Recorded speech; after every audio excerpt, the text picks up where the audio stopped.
with.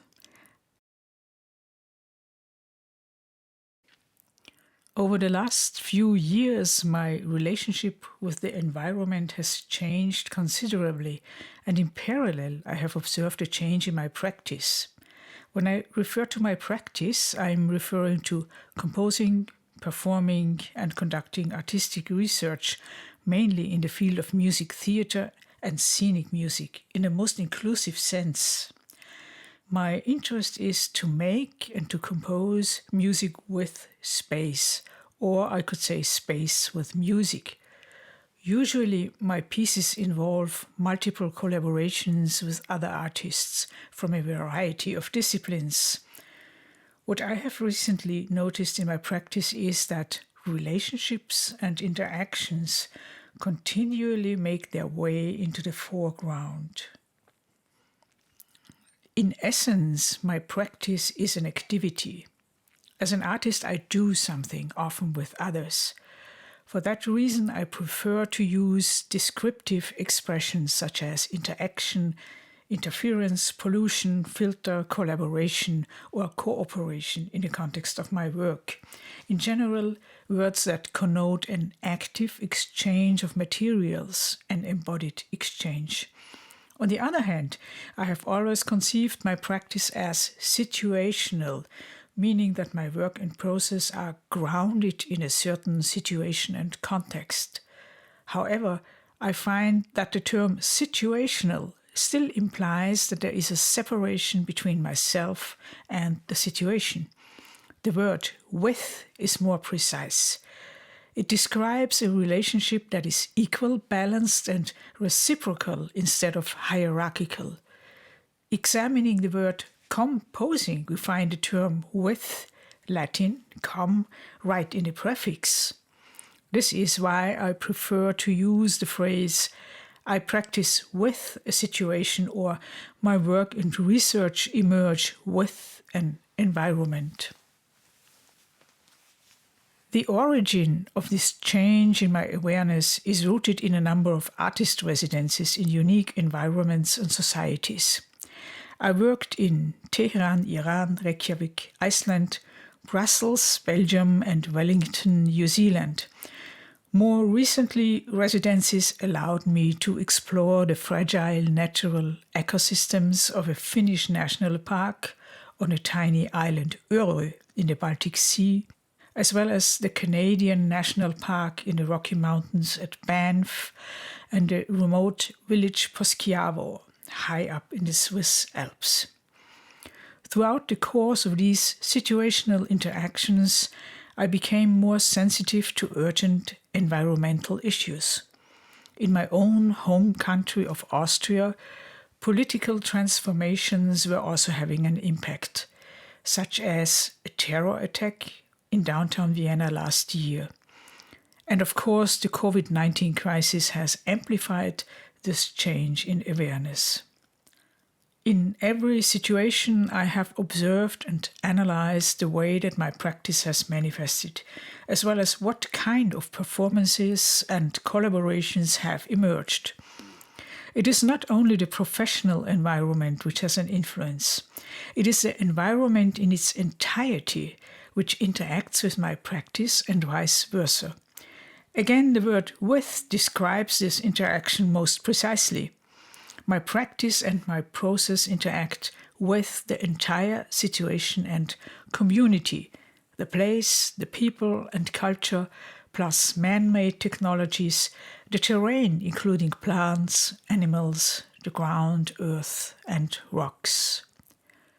Composition is the great with. What kind of relationship or activity could be described by the preposition with? In this presentation, I will go over several levels or stages of the way I understand and use with.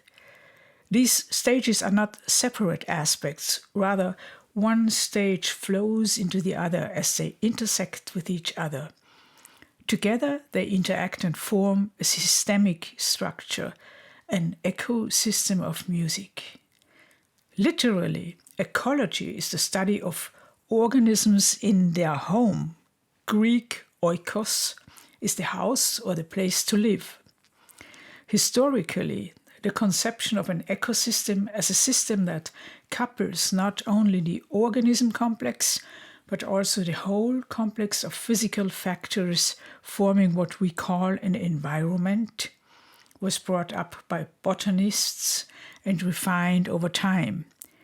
Eugene Pleasants Odom, the pioneer of ecosystem ecology, describes ecology as the science of the interrelations between living organisms and their environment.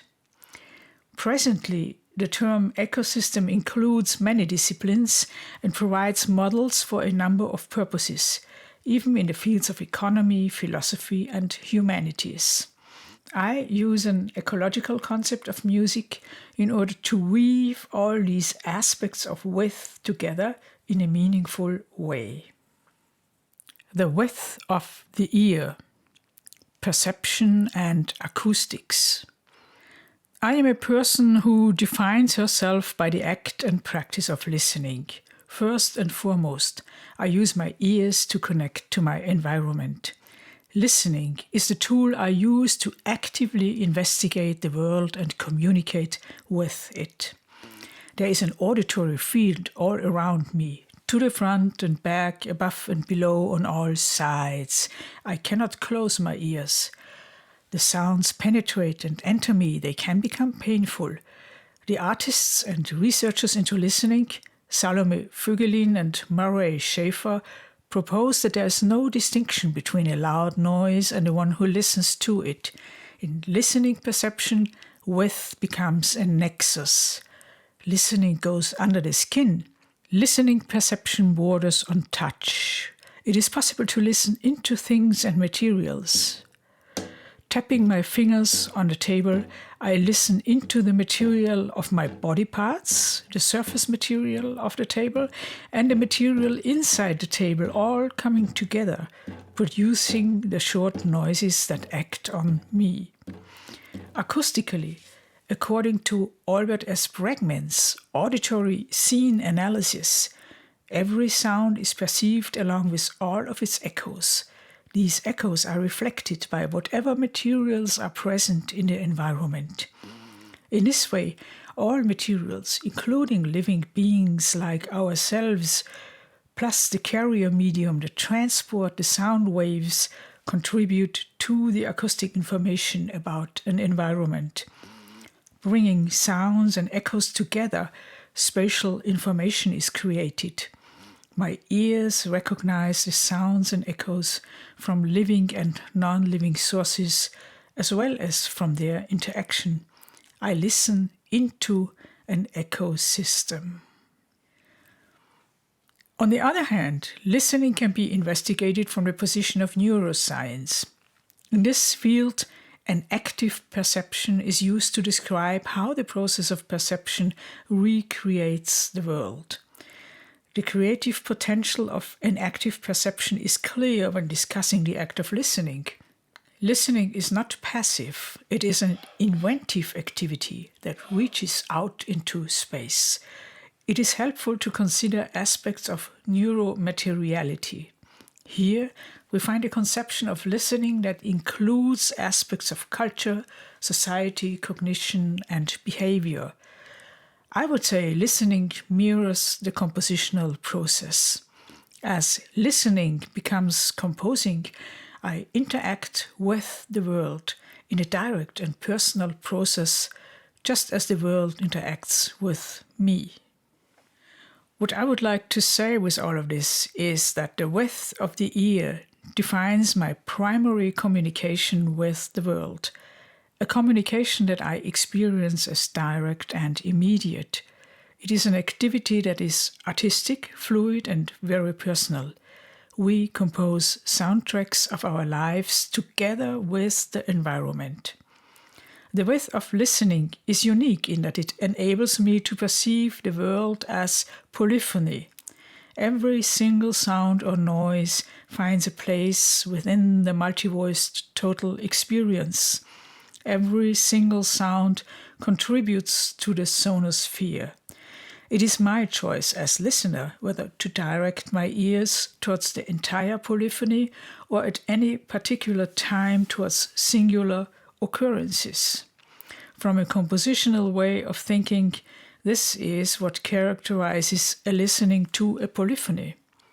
Listening is the perfect practice to explore a multi-voiced ecosystem.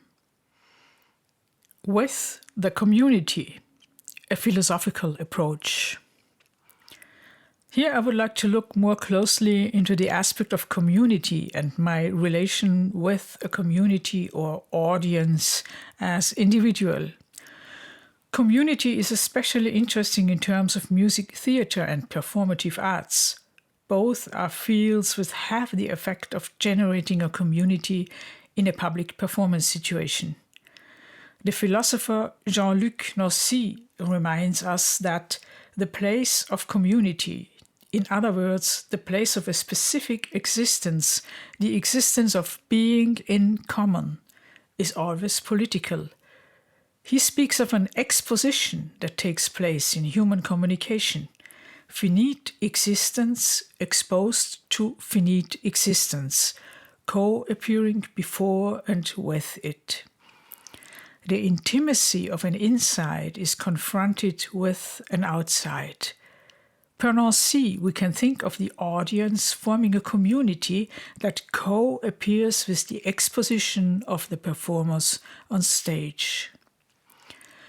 Much in the same way, the Mexican author Octavio Paz pointed out that in Baroque performance practice, the society presented a mirror of itself.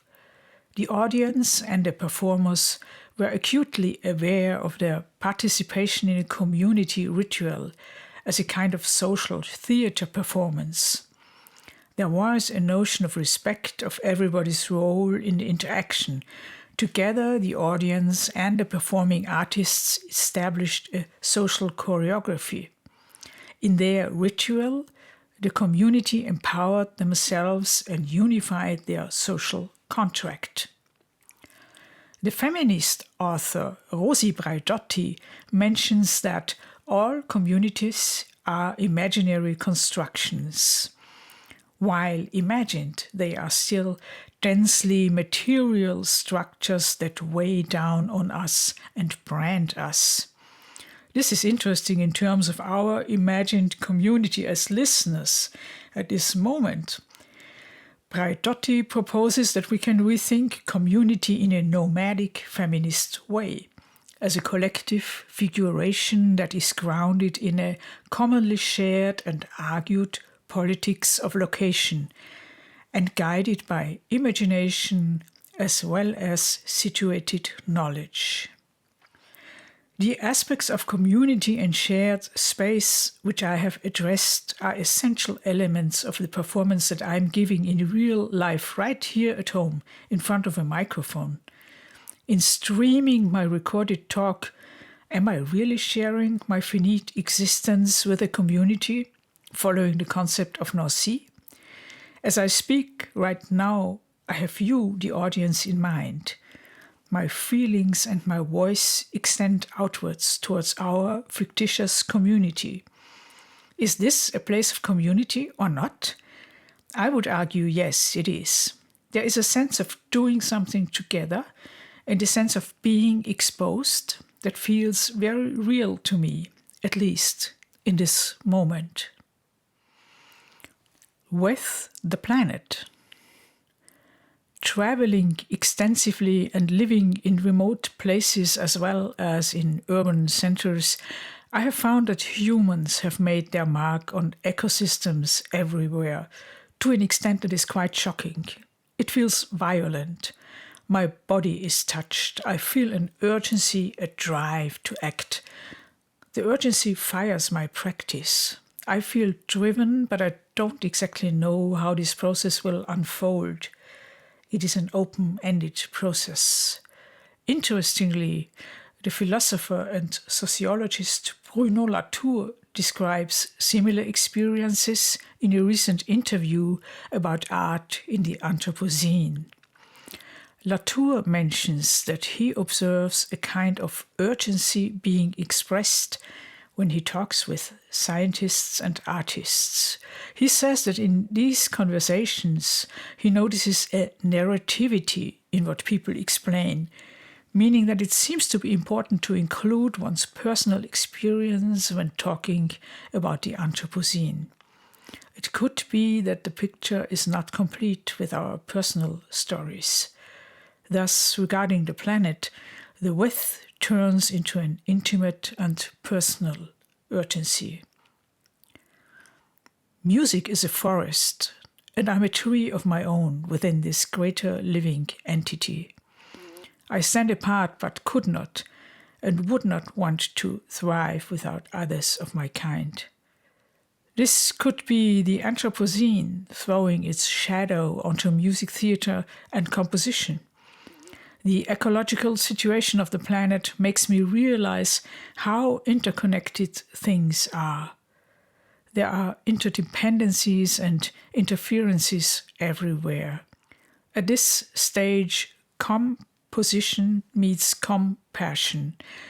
I experience both as activities guided by an awareness of others around me, of the entire environment, of the ecosystem that I am part of. The feminist composes with engagement on a personal level, compassion. The final with that I would like to explore is the feminist with, which is a with of political and cultural engagement. I see feminism as an activity, not a perspective. Feminism is manifest in the way I take decisions and act. The term feminism is a label for a kind of compassionate practice. This with emerges from an in-depth connection driven by compassion rather than an interest in producing feminist action or feminist art or nominally feminist works. I see feminism as a desire and will to effect change. It is not enough for me just to observe, criticize, or protest. I also want to take action towards building a future society and culture. I see my activities as guided by a certain direction and a certain mode of thinking, one which is oriented around the idea of a more inclusive, open, and equal culture. This applies to my compositional process and artistic production as well as to my everyday life. The feminist aspects of music and music production form the foundations of my artistic research. In order to be able to compose genuinely, I feel the need to become socially active in my own way.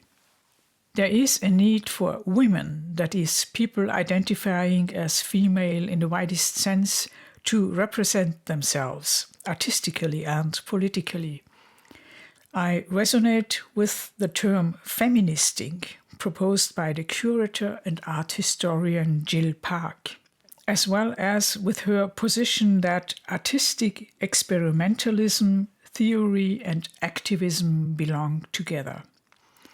Following Park's position, one could say that I am interested in the experiences of women while investigating urgent theoretical questions about art and our social relations. This is particularly important now during the pandemic crisis. All over the world, women are stating their ideas and needs with renewed urgency. On one hand, the pandemic crisis affects women in many ways. Often they are involved with providing care for others.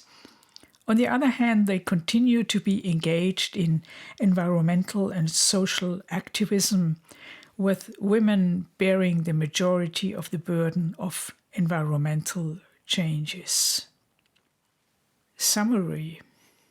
While fields such as listening, feminism, or community have been widely explored as separate fields of study in connection with music, the concept of an ecosystem allows me to bring them together and look at a larger systemic structure.